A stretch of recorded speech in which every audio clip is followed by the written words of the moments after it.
ये कहानी ऐसे एआई रोबोट की है जिसे इंसान से प्यार हो जाता है। कहानी की शुरुआत में हमें एक मैरिड कपल को दिखाया जाता है। इसमें हस्बैंड का नाम निक और वाइफ का नाम मैगी है। दोनों अपनी मैरिड लाइफ में काफी खुश थे। इनके 2 बच्चे भी थे, जिनमें एक लड़की आइला और एक बेटा भी था जो अभी बहुत छोटा था। अभी ये दोनों बात कर ही रहे होते हैं, तभी अचानक मैगी की चेस्ट में पेन होने लगता है। वो इतना बढ़ जाता है, मैगी को तुरंत हॉस्पिटल ले जाना पड़ता है। इसके बाद निक अपने बच्चों के साथ एक एआई रोबोट बनाने वाली कंपनी में जाता है। मैगी की सेहत खराब होने के कारण निक अपने बच्चों की देखभाल के लिए और घर के कामकाज के लिए एक एआई रोबोट लेने का फैसला करता है। यहाँ पर निक नोटिस करता है सभी रोबोट इंसानों की तरह दिखते ही नहीं बल्कि उनका बिहेवियर भी इंसानों की तरह ही था। तभी एक सेल्समैन आकर निक को रोबोट्स की खासियत बताता है। इसी बीच आइला निक से दूर चली जाती है। ये देखकर निक काफी घबरा जाता है और आइला को ढूंढने लगता है और देखता है कि आइला एक रोबोट के साथ उसकी तरफ आ रही है। आइला को ये रोबोट काफी अच्छा लगता है, इसलिए निक इसे अपने घर के लिए सिलेक्ट कर लेता है। अगली सुबह हम निक अपने बेटे को खाना खिलाते हुए देखते हैं और वो कॉल पर किसी से कहता है कि वो थोड़ा लेट हो जाएगा क्योंकि उसे अभी आइला को स्कूल ड्रॉप करने को भी जाना है। कुछ देर बाद यहाँ पर यही रोबोट आ जाती है। इसका जो मेन यूजर होता है वो निक होता है, यानी कि वो निक की हर बात मानती है। निक आइला को छोड़ने स्कूल चला जाता है और रोबोट घर को काफी अच्छे से एग्जामिन करके साफ सफाई करती है और निक जब घर वापस आता है तो घर की हालत देखकर बहुत खुश होता है। अब इस घर में सिर्फ रोबोट निक और दोनों बच्चे थे। वहीं मैगी हॉस्पिटल में एडमिट थी।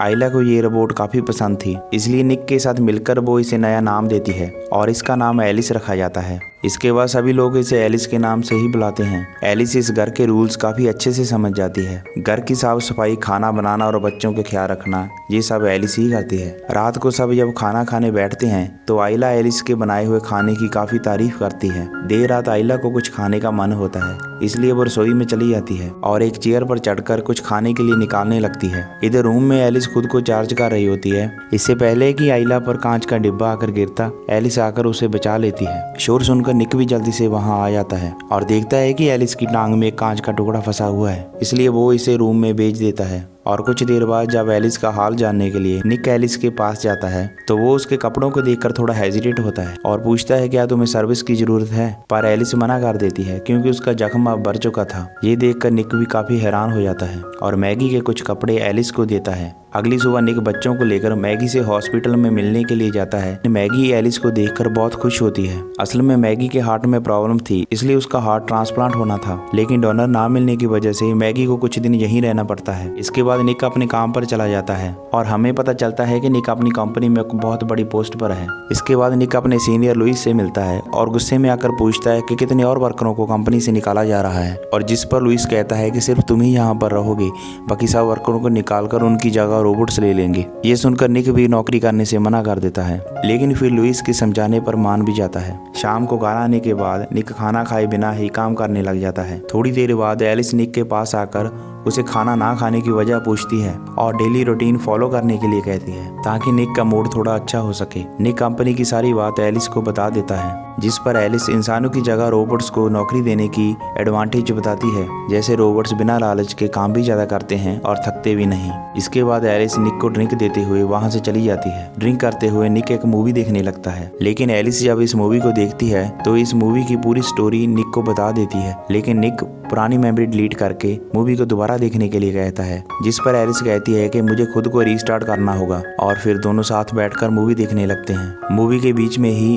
निक को अचानक मैगी का कॉल आता है और यहीं पर हमें पता चलता है कि मैगी को हार्ट देने वाला डोनर मिल गया है। अगली सुबह पूरा परिवार डोनर के मिलने से बहुत खुश नजर आता है, लेकिन डोनर के आने में काफी देर हो जाती है, जिस पर डॉक्टर निक को बताते हैं कि नॉर्थ साइड पर बहुत बड़ा तूफान आया है, जिसके चलते आज सर्जरी नहीं हो पाएगी। इस बात से निक और मैगी काफी उदास हो जाते हैं। मैगी को छोड़कर निक घर वापस नहीं आना चाहता था, लेकिन मैगी के काफी जिद करने पर और बच्चों की देखभाल के लिए उसे घर वापस आना ही पड़ता है और घर आते ही ड्रिंक करने लगता है। लेकिन एलिस यहाँ पर आकर निक को ड्रिंक करने से मना करती है, क्योंकि मैगी ने ही हॉस्पिटल में एलिस को कहा था कि वो निक को ड्रिंक करने ना दे, इसलिए एलिस निक को ड्रिंक करने से रोकती है। और जब निक का हाथ पकड़ती है तो अचानक निक की हार्ट बीट बढ़ने लगती है। निक को शांत करने के लिए एलिस उसके पास आने लगती है, लेकिन निक यहाँ से चला जाता है। इसके बाद निक जब अपनी बेटी एलिसा के पास बैठा होता है तो अचानक उसकी नज़र एक फोटो फ्रेम पर जाती है। यहाँ पहले निक और मैगी की फोटो थी, लेकिन एलिस ने अब इसे हटा दिया था। ये देखकर निक को बहुत गुस्सा आता है और वो एलिस को दोबारा वही फोटो लगाने के लिए कहता है। इसके बाद निक को हम उसके दोस्तों के साथ बार में देखते हैं जो रोबोट की बुराई कर रहे होते हैं। इसी बीच हम निक के मोंटी नाम के एक दोस्त को देखते हैं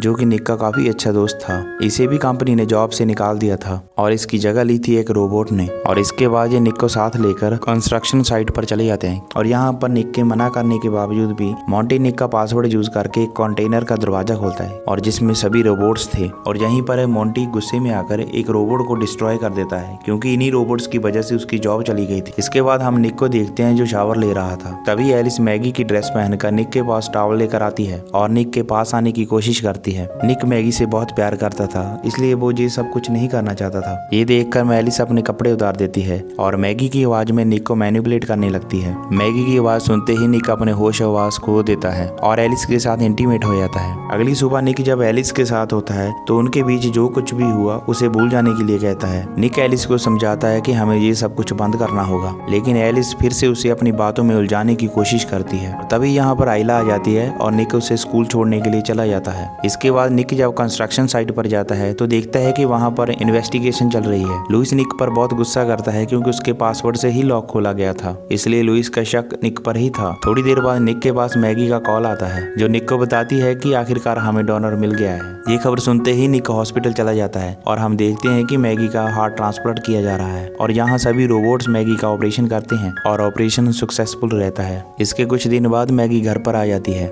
और देखती है कि एलिस बच्चों और कामकाज के बारे में बहुत कुछ जान चुकी है। जब एलिस निक के बेटे को बाहर घुमाने के लिए लेकर जाती है तभी एक बच्चे की तेज आवाज सुनकर निक का बेटा रोने लगता है। ये देखकर एलिस उस बच्चे के साथ गुस्से से पेश आती है। उस बच्चे का रोबोट एलिस से कहता है कि तुम अपने प्रोटोकॉल्स कैसे तोड़ सकती हो। इस पर एलिस बताती है कि उसके प्राइमरी यूजर ने उसे रीसेट किया है, इसलिए एलिस ने अपने सभी प्रोटोकॉल्स डिलीट कर दिए हैं। यानी एलिस अपने सभी फैसले अब खुद ले सकती है। असल में मूवी के दौरान निक ने एलिस को पुराना डेटा डिलीट करने के लिए कहा था, वो भी सिर्फ मूवी के लिए, लेकिन बिल्कुल इसका उलट ही हो गया। अब एलिस कुछ भी कर सकती थी, उसका कोई प्रोटोकॉल नहीं था। रात को मैगी निक और बच्चों के लिए खाना बनाती है। खाना टेस्ट करने के बाद आइला और निक खाने की बहुत तारीफ करते हैं और एलिस भी ये सब कुछ देख रही होती है। एलिस उससे रेसिपी जानने की कोशिश करती है लेकिन मैगी उसे मना कर देती है। मैगी जब सो रही होती है तो उसे आइला की जोर से चीखने की आवाज सुनाई देती है। मैगी जैसे ही जल्दी से आइला के पास जाने की कोशिश करती है लेकिन तभी वो सीढ़ी से गिर जाती है और एलिस मैगी को उठाकर उसके रूम तक छोड़ आती है। मैगी को गिराने का काम किसी और का नहीं बल्कि एलिस का ही था।